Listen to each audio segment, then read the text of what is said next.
আসসালামু আলাইকুম বন্ধুরা, কেমন আছো? আশা করছি ভালোই আছো। আলহামদুলিল্লাহ, আমিও তোমাদের দোয়ায় ভালো আছি।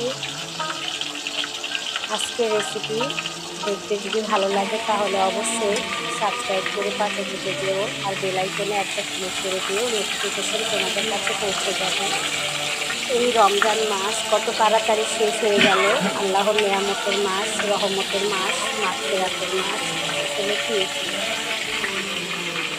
রহমতের মাস কত তাড়াতাড়ি শেষ হয়ে যাবে ভাবতেও অবাক লাগে। সামনে বছর যদি বেঁচে থাকি তাহলে অবশ্যই আবার রোজার সুযোগ পাবো, আর যদি মরে যাই তাহলে তার কোনো কথাই নাই। একটু শেয়ার করে নিলাম তোমাদের সাথে ইফতারির আয়োজন কী কী করলাম। যদি আমার ভিডিও দেখতে ভালো লাগে তাহলে অবশ্যই বন্ধুরা পাশে থেকে ঠান্ডা জ্বর দিয়া অসুস্থতা দিয়া আল্লাহ পরীক্ষা করে। ঠিক আছে, আল্লাহ হাফেজ, আসসালাম।